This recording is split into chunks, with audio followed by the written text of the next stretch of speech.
आखिर मंदोदरी पूर्व जन्म में कौन थी? रावण के मरने के बाद देखिए मंदोदरी का चरित्र।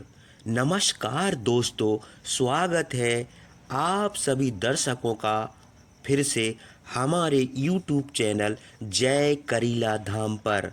दोस्तों, आज की जानकारी आपके लिए बहुत ही रहस्यमय है। जो जानकारी इस वीडियो में आपको देने के लिए जा रहे हैं, जिसमें आज हम चर्चा करेंगे मंदोदरी के बारे में, जिस मंदोदरी के लिए पंचकन्याओं में गिना जाता है, जिस मंदोदरी के लिए पतिव्रता स्त्री का दर्जा दिया गया है, क्योंकि मंदोदरी जो थी पतिव्रता स्त्री थी जिसका रावण से विवाह हुआ था। अब इसी मंदोदरी के बारे में दोस्तों हम आपको समझाने के लिए जा रहे हैं। आखिर मंदोदरी पूर्व जन्म में कौन थी और रावण के मरने के बाद मंदोदरी का क्या हुआ, तो इसी विषय को लेकर आज हम आपको इस वीडियो में बताने के लिए जा रहे हैं।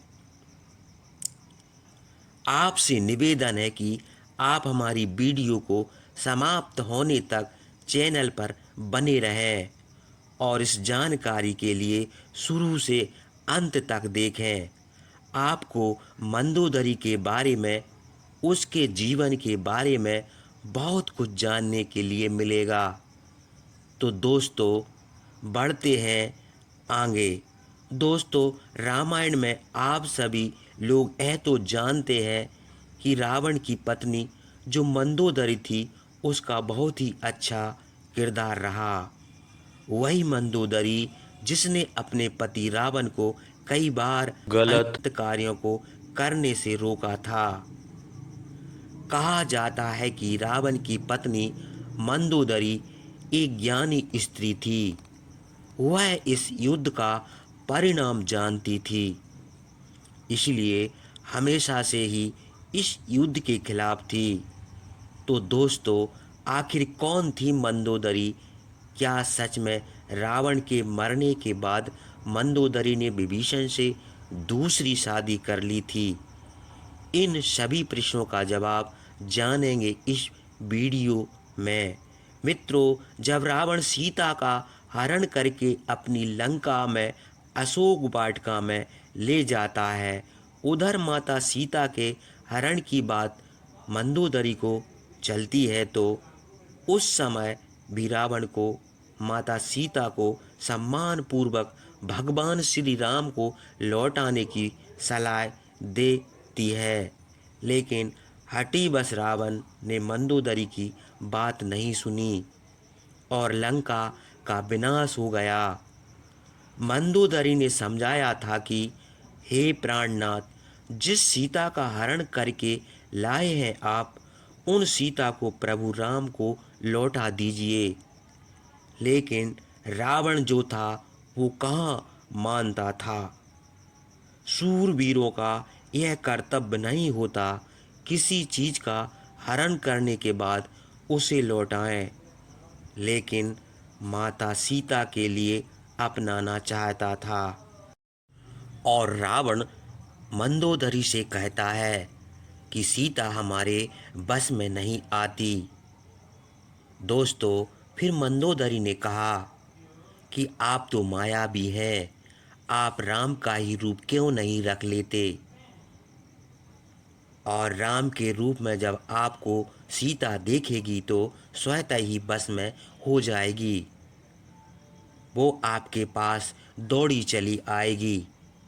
जब ये मंदोदरी ने कहा तो रावण ने कहा, हे प्रिय, मैं जब राम का रूप रखता हूँ तो मंदोदरी मुझे हर स्त्री माँ बहन के रूप में नजर आती है, इसलिए मैं विवश हूँ। दोस्तों, कहने का मतलब है कि मंदोदरी ने बहुत समझाने की कोशिश की, लेकिन रावण नहीं माना। इसी हठी रावण ने मंदोदरी की एक बात नहीं सुनी और लंका का विनाश हो गया। राम रावण का युद्ध हुआ जिसमें रावण मारा गया और मंदोदरी चाह कर भी उसे बचा नहीं पाई। अब दोस्तों आपको बताएं कि रावण के मरने के बाद मंदोदरी का क्या हुआ। दोस्तों आइए सबसे पहले बात करते हैं कि आखिर कौन थी मंदोदरी पूर्व जन्म में। हिंदू पुराणों में उल्लेखित है कथा के मुताबिक कहते हैं कि मधुरा नाम की यह मंदोदरी एक अप्सरा हुआ करती थी। पूर्व जन्म में जो भगवान शिव से काफ़ी ज़्यादा प्रभावित थी, इसलिए एक बार भगवान शिव से मिलने कैलाश पर्वत पर पहुंच गई। उस वक्त कैलाश पर्वत पर भगवान शिव अकेले थे और माता पार्वती कहीं गई थीं। कथा के मुताबिक भगवान शिव को कैलाश पर्वत पर अकेला पाकर अप्सरा मधुरा उन्हें लुभाने की कोशिश करने लगी। कुछ देर बाद जब देवी पार्वती कैलाश पर्वत पर आईं तो उन्होंने मधुरा के शरीर पर भगवान शिव का भस्म लगा हुआ पाया, जिसे देख करके माता पार्वती क्रोधित हो गईं और क्रोध में आकर के उन्होंने मधुरा को श्राप दे दिया कि तुम अगले 12 बरस तक मेढकी के रूप में जीवन व्यतीत करोगी। मित्रों, माता पार्वती का श्राप और क्रोध को देख करके मधुरा वह डर गई और हाथ जोड़कर उनसे माफ़ी मांगने लगी, जिसके बाद माता पार्वती ने उससे कहा कि सही समय आने पर तुम श्राप से मुक्त हो जाओगी। और जैसा कि माता पार्वती ने श्राप दिया था तो अप्सरा मधुरा तुरंत ही मेढकी बन जाती है, जिसके बाद धरती लोक पर विचरण करने लगी। भाइयों, मेढकी रूपी मधुरा पृथ्वी लोक पर किसी तरह अपने दिन गुजार रही थी, लेकिन तभी एक दिन अचानक एक भयंकर सर्प मेढकी मधुरा को खाने के लिए उसके पीछे पड़ जाता है। मेढकी मधुरा अपनी जान बचाने के लिए भागने लगी और भागते भागते एक संत के आश्रम पर पहुंच गई, जहां उन्होंने खीर बनाने के लिए खीर का बहुत बड़ा बर्तन लकड़ी के चूल्हे पर चढ़ाया हुआ था। उधर दोस्तों जब सांप ने मेढकी मधुरा को दौड़ाया तो वह उछलकर उसी खीर के बर्तन पर बैठ गई। जब सांप उसके पीछे आया तो उससे बचने के लिए मेढकी मधुरा बर्तन के एक छोर से दूसरे छोर पर उतर गई। सांप भी उसके पीछे उस मेढकी को पकड़ने के लिए उस बर्तन पर चढ़ गया और दूसरे छोर पर जाने की कोशिश करने लगा, लेकिन दुर्भाग्य से वह सांप जो था फिसलकर खीर के बर्तन में गिर गया और खीर गर्म होने के कारण गिरते ही वह मर गया। किंतु अब मेढकी बनी हुई मधुरा को यह चिंता सताने लगी कि जब ये ऋषि गण यहाँ आएंगे और ये खीर खाएंगे तो जहरीले सांप की वजह से उनकी मृत्यु हो जाएगी, और मधुरा यह हरगिज नहीं चाहती थी दोस्तों उसकी वजह से संत ऋषियों की जान चली जाए, इसलिए वही बैठकर सप्त ऋषियों का इंतजार करने लगी। और जैसे ही सप्त ऋषि वहाँ आए उनके सामने ही तुरंत खीर के बर्तन में कूद गई और सप्त ऋषियों ने उस मेढकी को बर्तन में कूदते हुए देख लिया। इसलिए उन्होंने सोचा कि अब यह खीर खाने के योग्य नहीं है और उन्होंने खीर को वहीं फैला दिया। खीर फैलाने पर उन्होंने देखा कि उस बर्तन में मेढकी के अलावा एक सांप भी मरा हुआ है। यह देखकर सप्तऋषि तुरंत समझ गए कि इस मेढकी ने हम सबको बचाने के लिए अपने प्राणों का बलिदान किया है। मेढकी के इस नेक काम को देखकर सभी सप्तऋषि उसको जीवित कर देते हैं और उसको एक कन्या का स्वरूप दे दिया, जिससे अब मधुरा ज्योति मेढकी से एक सुंदर कन्या बन गई। किंतु लोग समाज के डर से सप्तऋषियों ने इस कन्या को अपने साथ नहीं रखा और उन्होंने महर्षि कश्यप के पुत्र मायासुर को बुलाकर उस कन्या को सौंप दिया, जिसके लिए दानव भी कहा जाता था। मायासुर और उसकी पत्नी हेमा ने उस कन्या को पुत्री के रूप में गोद ले लिया। उन्होंने ही मधुरा का नाम बदलकर मंदोदरी रखा था।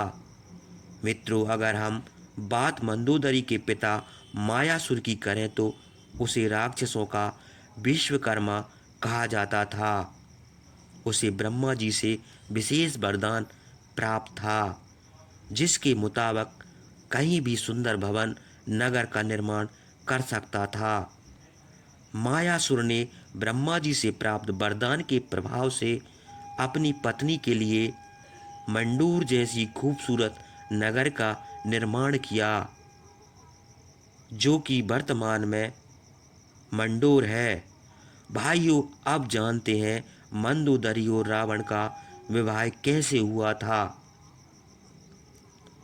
एक कथा के अनुसार एक बार रावण मायासुर से मिलने के लिए मंडोर पहुंचा। उसी समय उसकी नज़र मंदोदरी पर पड़ जाती है। कहते हैं रावण मंदोदरी की सुंदरता पर इस कदर मोहित हुआ कि उसकी कई रानियां होती हुई भी उसने मंदोदरी को यह वचन दिया कि केवल मंदोदरी ही उसकी प्रमुख रानी और लंका की महारानी होगी। मंदोदरी को देखते ही उसकी सुंदरता पर मोहित हो गया, इसलिए उसने असुरराज मायासुर के सामने मंदोदरी के साथ विवाह का प्रस्ताव रखा। कहा जाता है कि जब विवाह के लिए रावण और मंदोदरी की कुंडली का मिलान हुआ तब स्थितियां ठीक नहीं थीं, लेकिन रावण के प्रताप को देखकर मायासुर ने उसे डर से मना ही नहीं किया।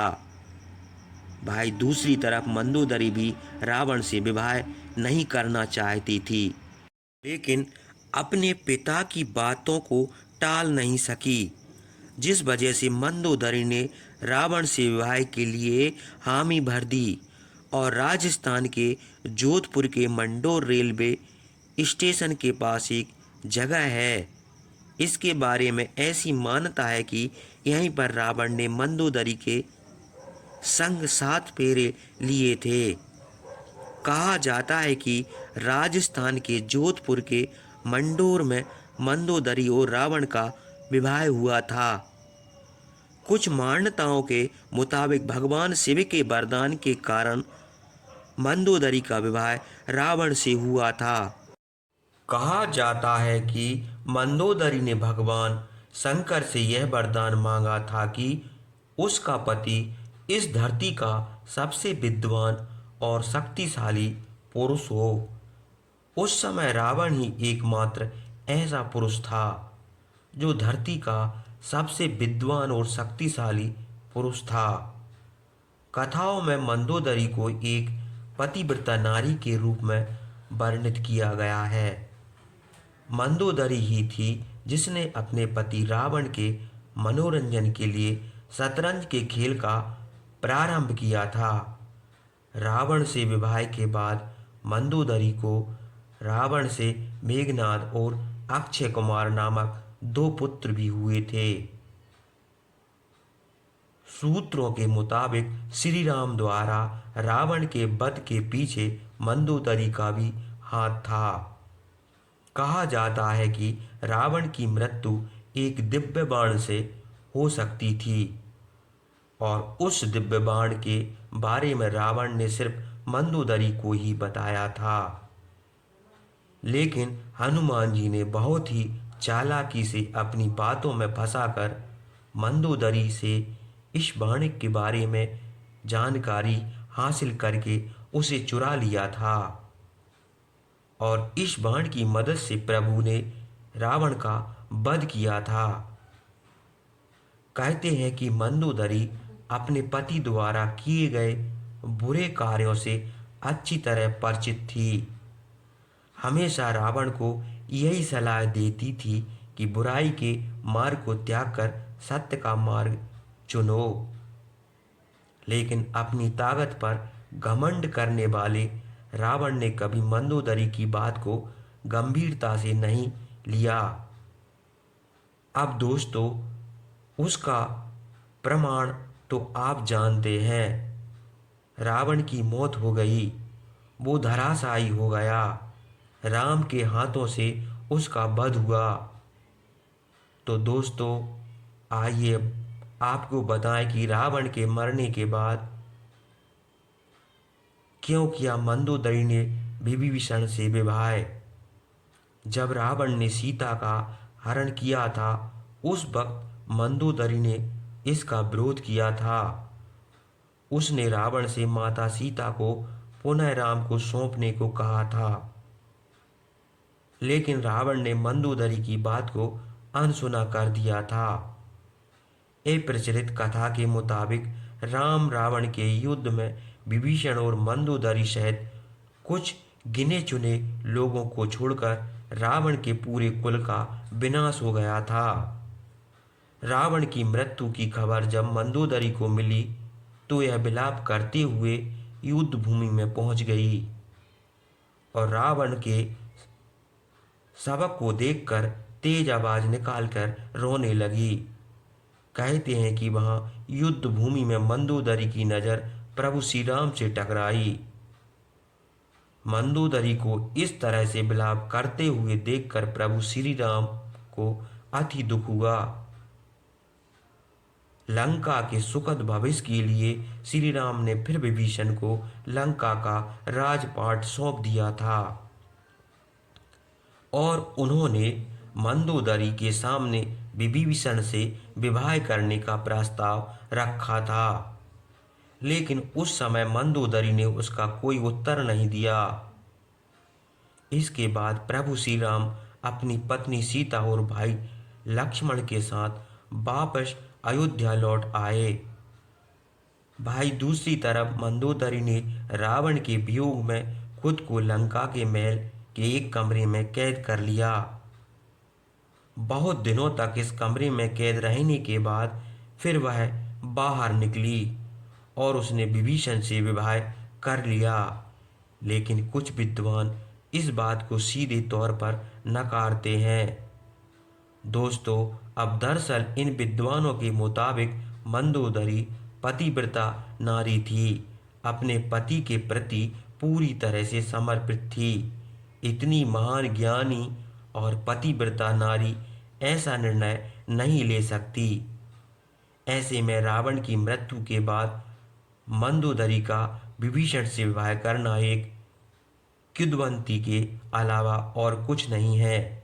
दोस्तों, वैसे तो आपको क्या लगता है, क्या मंदोदरी ने विभीषण से दूसरा विवाह किया था?